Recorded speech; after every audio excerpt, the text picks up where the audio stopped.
Hi everybody, congratulations to HBCU class of 2020. Michelle and I are so proud of you. Graduating from college is a big achievement under any circumstances. And so many of you overcame a lot to get here. You navigated challenging classes and challenges outside the classroom. Many of you had to stretch to afford tuition. And some of you are the first in your families to reach this milestone. So even if half this semester was spent at Zoom University, you've earned this moment. You should be very proud. Everybody who supported you along the way is proud of you. Parents, grandparents, professors, mentors, aunties, uncles, brothers, sisters, cousins, second cousins, cousins who you aren't even sure are cousins. Show them some gratitude today. Now look, I know this isn't the commencement any of you really imagined, because while our HBCUs are mostly known for an education rooted in academic rigor, community, higher purpose, they also know how to turn up. Nobody shines quite like a senior on the yard in springtime. Springfest at schools like Howard and Morehouse, that's the time when you get to strut your stuff a little bit. And I know that in normal times, rivals like Grambling and Southern, Jackson State and Tennessee State might raise some eyebrows at sharing a graduation ceremony. But these aren't normal times. You're being asked to find your way in a world in the middle of a devastating pandemic and a terrible recession. The timing is not ideal. And let's be honest, a disease like this just spotlights the underlying inequalities and extra burdens that Black communities have historically had to deal with in this country. We see it in the disproportionate impact of COVID-19 on our communities, just as we see it when a Black man goes for a jog and some folks feel like they can stop and question and shoot him if he doesn't submit to their questioning. Injustice like this isn't new.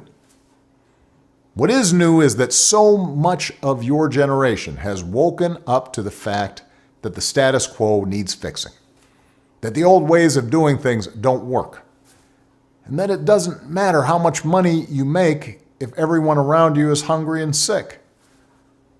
That our society and our democracy only works when we think not just about ourselves, but about each other.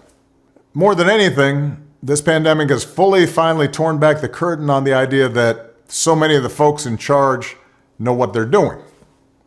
A lot of them aren't even pretending to be in charge. If the world's going to get better, it's going to be up to you. With everything suddenly feeling like it's up for grabs, this is your time to seize the initiative. Nobody can tell you anymore that you should be waiting your turn. Nobody can tell you anymore, this is how it's always been done. More than ever, this is your moment, your generation's world to shape. In taking on this responsibility, I hope you are bold. I hope you have a vision that isn't clouded by cynicism or fear.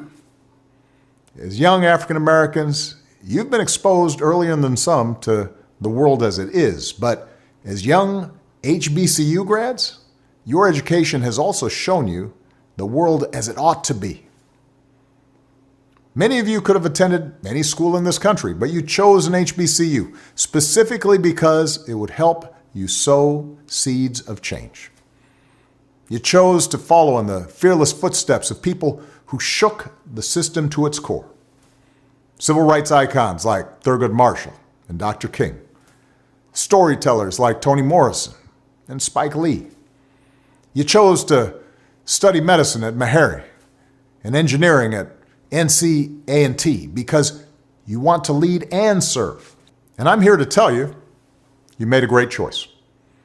Whether you realize it or not, you've got more roadmaps, more role models, more resources than the civil rights generation did.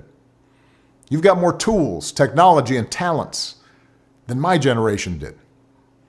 No generation has been better positioned to be warriors for justice and remake the world. Now, I'm not going to tell you what to do with all that power that's in your hands. Many of you are already using it so well to create change. But let me offer 3 pieces of advice as you continue on your journey. First, make sure you ground yourself in actual communities with real people, working whenever you can at the grassroots level. The fight for equality and justice begins with awareness, empathy, passion, even righteous anger. But don't just activate yourself online. Change requires strategy, action, organizing, marching, and voting in the real world like never before. No one's better positioned than this class of graduates to take that activism to the next level. And from tackling health disparities to fighting for criminal justice and voting rights, so many of you are already doing this. Keep on going. Second, you can't do it alone. Meaningful change requires allies in common cause. As African Americans, we are particularly attuned to injustice, inequality, and struggle, but that also should make us more alive to the experiences of others who've been left out and discriminated against.